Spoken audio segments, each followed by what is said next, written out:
Seigneur dit, allez partout dans le monde et prêchez la bonne nouvelle à toute la création. Marc chapitre 16, verset 15. Et c'est donc en ces termes que Jésus met en mission ses disciples en vue de gagner le monde pour son Église. Shalom à tous et à toutes. Bienvenue à Éclairage. Aujourd'hui, nous parlons de la mission dans l'Église. Pour en parler, nous avons avec nous un grand homme de cette nation, je pourrais le dire, qui est enseignant, qui est pasteur, qui est même docteur, en la personne du docteur Nyanchou Désiré, que je vous présente. Shalom, docteur. Merci. Vous allez bien? Je vais bien, oui. Alors, présentez-vous à nos téléspectateurs. Peut-être que je n'ai pas tout dit. Je préfère que vous le dites vous-même. OK. Mon nom, c'est Nyanchou Désiré. Oui. Je suis l'un des pasteurs Oui. au sein des Assemblées de Côte d'Ivoire. Et par la grâce de Dieu, je suis orienté spécialement dans le contexte de la formation des pasteurs. Donc, je gère l'Institut théologique et pastoral qui est là-bas à Kataji, dans la région de Sikinsi. Dans le sud de la Côte d'Ivoire. Sud de la Côte d'Ivoire, oui. Shalom à vous encore et merci d'avoir accepté notre invitation. Okay. Je sais aussi que vous œuvrez dans la mission. Un peu quand même. Ouais, la mission, c'est la mission. C'est la mission. D'accord. On est en train d'en parler, on verra bien de quoi il s'agit. Justement, pendant 4 semaines, on va en parler. Donc, la mission de l'Église, c'est notre thème. Alors déjà, sans plus attendre, on pourrait savoir ce que c'est que la mission. Oui. Comment définir la mission de l'Église? Bien. La mission, à ce mot est collé aussi le mot missionnaire. Et quand on porte regard sur ces deux mots-là, en nous référant au texte grec, il y a le mot d'abord apostolos. Et ce mot apostolos contient l'idée d'envoyer quelqu'un avec autorité au loin. D'accord. Maintenant, l'autre mot, c'est le mot pimpo. Et ce mot met l'accent sur l'envoyé lui-même et le contenu de sa mission. D'accord. Pourquoi il est parti. Dans ce sens, en groupant ces deux mots, en nous référant à Jean 20, verset 21, Jésus ressuscité va dire aux disciples, de même que le Père m'a envoyé, moi aussi je vous envoie. Ouais. Ce qui veut dire donc, de même que le Père a donné l'autorité au Fils de venir ici-bas pour nous sauver, le Fils ayant accompli sa mission pour laquelle le Père l'a envoyé, c'est lui maintenant qui va envoyer les disciples en disant, allez, partout dans le monde, faites des nations des disciples. Donc, la mission en réalité, c'est Dieu lui-même qui en est la source et qui veut voir comme des outils entre ses mains pour aller le représenter partout dans le monde entier, afin que la multitude de ces âmes-là ou de ces personnes-là puisse être sauvée. Donc, notre Dieu, c'est le Dieu missionnaire et qui fait de nous également des missionnaires pour que nous puissions envahir son champ. Le champ de Dieu, il s'agit de partout se trouvent des êtres humains. C'est ça. Notre Dieu n'a pas regard sur le fait tel pays, tel pays, tel pays, tel pays. Pour Dieu, ce sont les êtres humains qui veulent sauver. Amen. Et c'est pour cela que Jésus-Christ est venu, pour que chaque être humain soit arraché des ténèbres. C'est pourquoi donc, quand on porte regard sur l'ensemble de la Bible, on pourra dire tout simplement que le Père qui a envoyé le Fils à son tour nous envoie et pour que nous puissions accomplir cette mission, il nous revêt de la puissance du Saint-Esprit pour que nous puissions le représenter partout. Amen. Voilà. Alors, quand je vous écoute, est-ce que ça dit que le Père qui a envoyé le Fils en mission, le Fils qui est venu ici-bas pour aussi œuvrer avant de repartir vers le Père, tous ont fini leur mission. Maintenant, la mission nous est, je veux dire, exclusivement attribuée, nous qui sommes ses envoyés. En réalité, la mission de Dieu, de façon globale, n'est pas encore terminée. Car ce que Dieu veut, c'est que l'humanité soit sauvée. Il veut faire de tous les êtres humains une seule famille qui lui appartienne. il veut se faire une famille universelle et éternelle. Le Père a envoyé le Fils pour poser les bases. C'est pourquoi Jésus-Christ, par sa mort, par sa résurrection et par son élévation dans la gloire, voilà les bases du salut de l'humanité. Ayant posé ces bases maintenant, il a besoin d'outils pour aller partout proclamer cette bonne nouvelle. C'est pourquoi en Acte 1, verset 8, il dira, avant de monter dans la gloire, vous recevez une puissance, celle du Saint-Esprit survenant sur vous, et vous serez mes témoins. Et il va dire, en commençant par Jérusalem, ensuite dans la Judée, dans la Samarie, jusqu'aux extrémités de la terre. Or, la terre est remplie aujourd'hui. Le champ n'est pas encore terminé. Alors, on pourrait dire que donc la mission, c'est d'accomplir l'œuvre que Dieu nous a donnée de pouvoir accomplir. Voilà. Alors, est-ce qu'il y a une historique par rapport à la mission? Puisque Jésus, quand nous lisons la Bible dans le Nouveau Testament, Jésus finit sa mission sur terre, il monte au ciel, il envoie donc le Saint-Esprit pour revêtir donc les disciples pour aller donc accomplir cette mission. Est-ce qu'on peut parler quand même d'historique de la mission? On peut ressortir un peu l'histoire de cette mission. Comment ça a commencé? Il y a une historique. En réalité, toute la Bible même nous présente le schéma de cette historique. Amen. L'Ancien Testament, nous pouvons dire, c'est la théologie de la mission. Alléluia. Et l'accent est mis sur Dieu, le Père, qui, vu l'humanité qui s'est dispersée, surtout à la tour de Babel, il va porter choix sur Abraham, et pour que par Abraham, il puisse se rassembler, tout, pour en faire une seule nation. C'est ça. Donc, à l'égard d'Israël, on pourra dire que dans l'Ancien Testament, c'est la théologie de la mission. Ça touche Dieu le Père. Amen. Bien. Ensuite, quand on vient dans le Nouveau Testament, les 4 évangiles nous présentent la christologie de la mission. La christologie de la mission. Oui, christologie de la mission. Il s'agit de la mission de Jésus-Christ. Et il est venu ici-bas, envoyé par le Père. Et il a accepté de mourir. Le voilà qui est ressuscité le 3e jour et qui est monté dans la gloire. Avant de mourir, il va prononcer une parole, étant sur la croix. Tout est accompli. Amen. C'est que sa mission christologique est accomplie ici-bas. C'est pourquoi il va être mis au tombeau. Le 3e jour, il va ressusciter. Et après, il va monter dans la gloire. Juste après que le Christ a fait sa part, le livre des Actes des Apôtres nous présente maintenant ce qu'on peut dire la pneumatologie de la mission. Ça touche le Saint-Esprit. Le Saint-Esprit est l'avocat de Jésus. Amen. Ce que Jésus est venu accomplir, il a posé les bases. Mais le Saint-Esprit a pour mission maintenant d'aller l'appliquer dans le cœur de chaque être humain.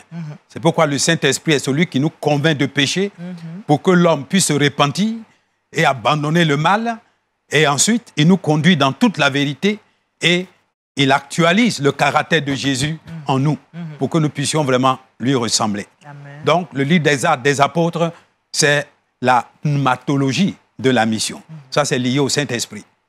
Maintenant, de Romains jusqu'à l'épître de Jude, tout concerne l'Église. D'accord. Car ce sont des lettres qui sont adressées aux églises de l'époque.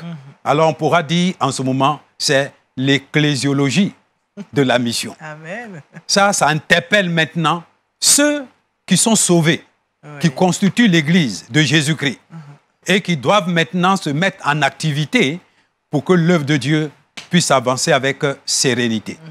Et enfin, le livre de l'Apocalypse, c'est l'eschatologie de la mission.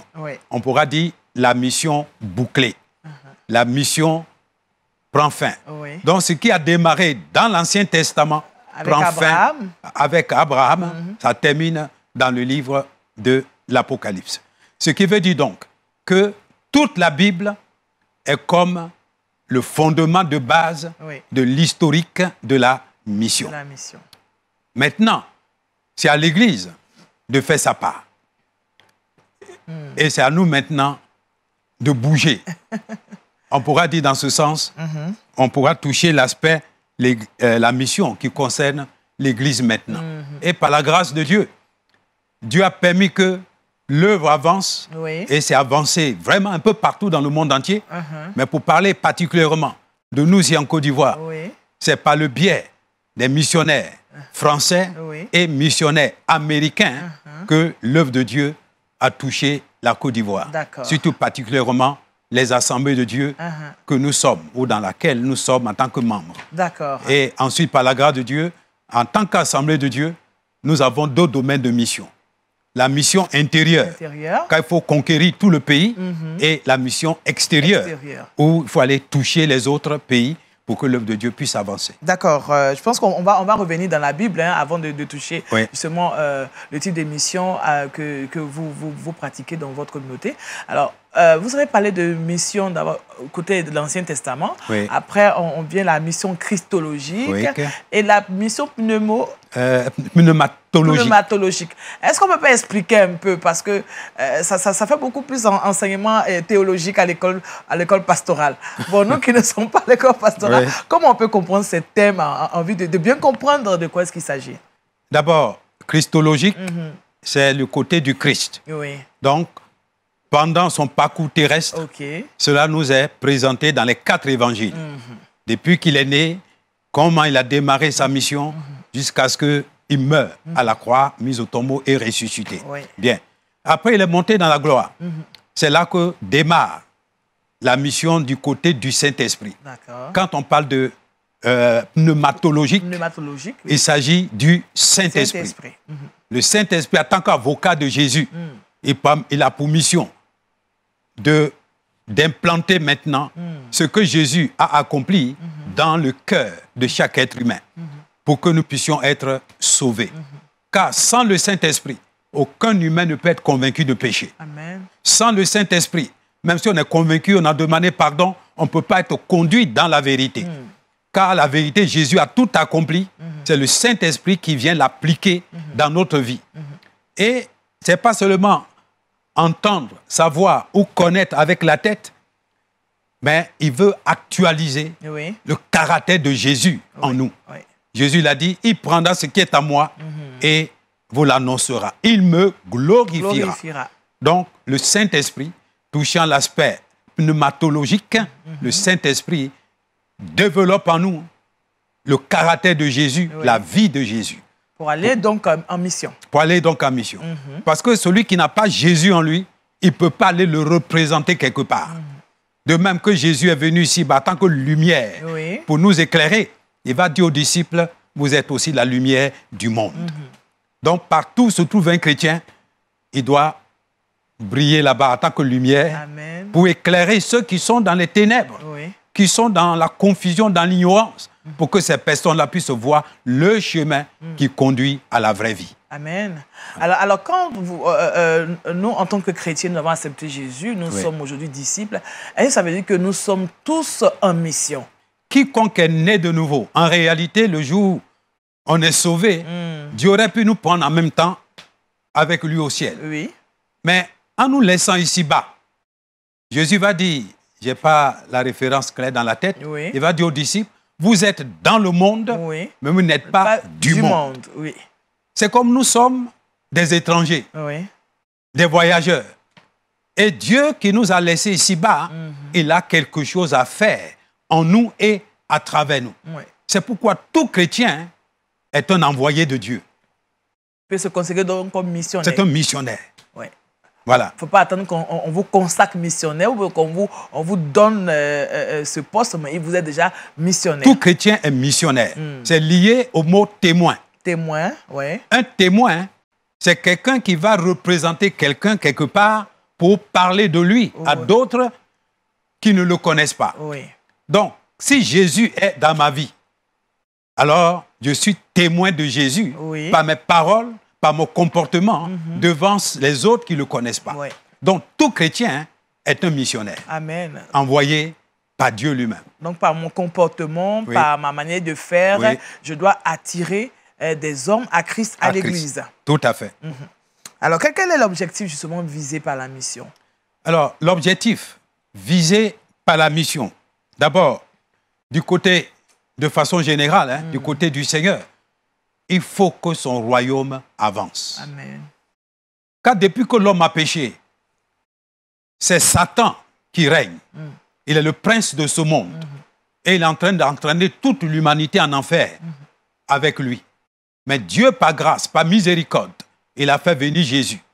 Jésus est mort, il est ressuscité.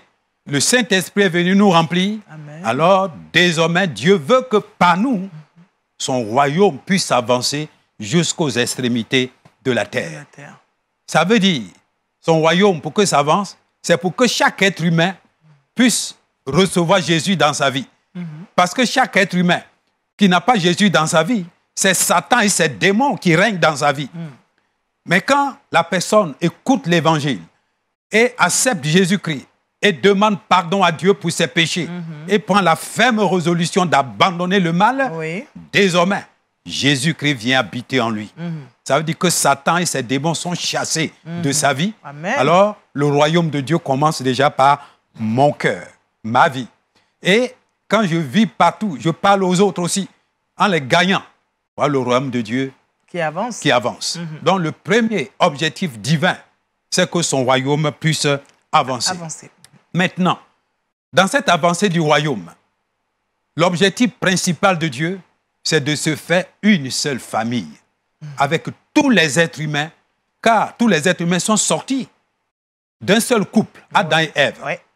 Et parce qu'ils ont péché, alors ils ont été corrompus et tous les enfants sortis d'eux que nous sommes aussi, on est corrompus par le mal, par Satan, par ses démons. Dieu aurait pu nous éliminer, mais il va mettre en place un programme de rédemption.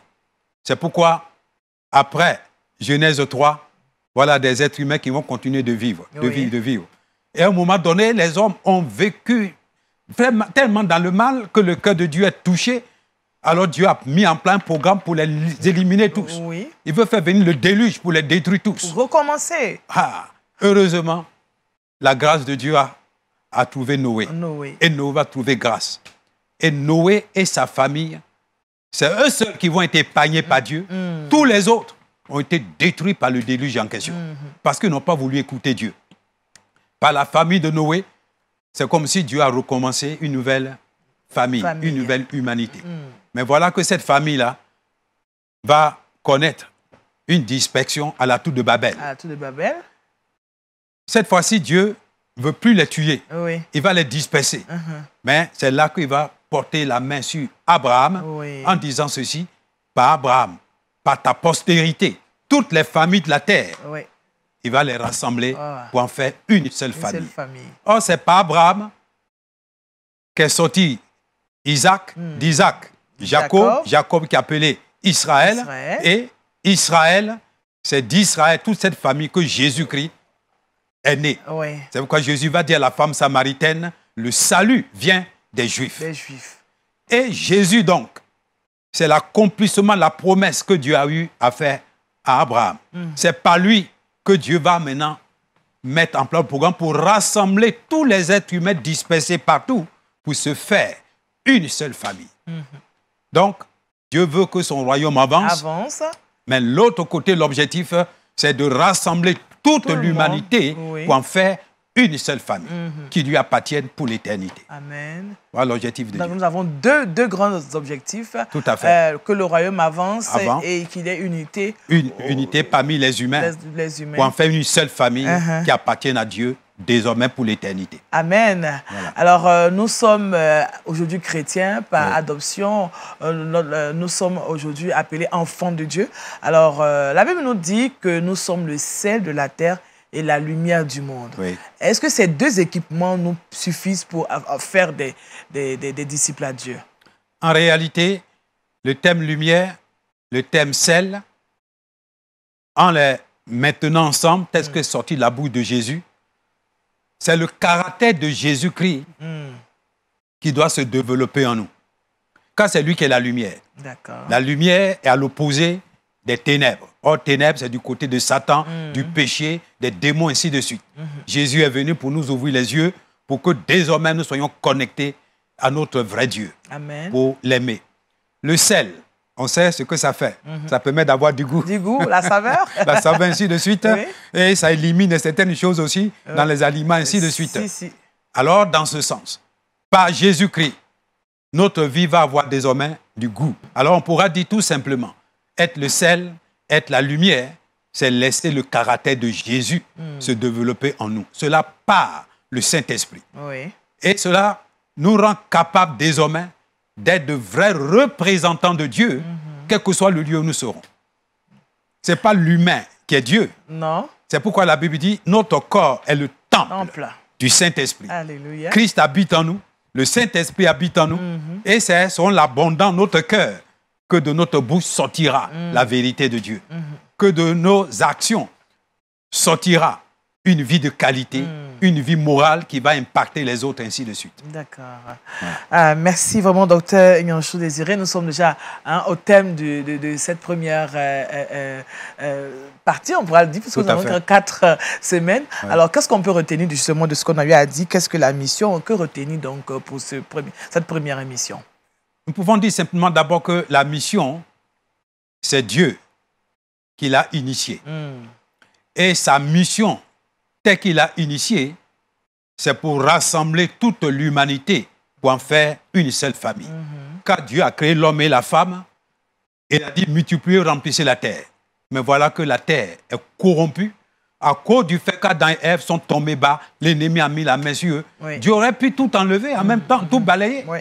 Mais par amour, il va mettre en place un programme de rédemption. Amen. Et ce programme de rédemption, c'est par Jésus-Christ que Dieu veut l'accomplir de façon parfaite pour toute l'humanité. C'est pourquoi Jésus est venu, il est mort. Il est ressuscité, il est monté dans la gloire. Dès l'instant qu'il est monté dans la gloire, le Saint-Esprit est venu en tant qu'avocat de Jésus pour nous convaincre de péché, pour que Christ habite en nous. Et nous, en qui Christ habite, nous devons devenir désormais des outils, comme des envoyés de Dieu pour être témoins du Seigneur partout. Donc Dieu est la source de la mission, et nous engager dans cette mission-là pour que nous puissions collaborer avec lui, pour que son règne avance et que son objectif divin, se fait une famille, cela puisse être accompli. Amen. Alléluia. Merci vraiment, docteur Nyanchou Désiré, que nous recevions donc pour cette émission Éclairage. On l'a dit, le thème, mais c'est la mission de l'Église. Aujourd'hui, pour cette semaine, nous avons terminé. La semaine prochaine, nous vous donnons encore rendez-vous pour continuer de parler de la mission dans l'Église. D'ici là, que Dieu vous garde. Et comme il a dit, soyons en mission pour la gloire de Dieu. Au revoir. Merci.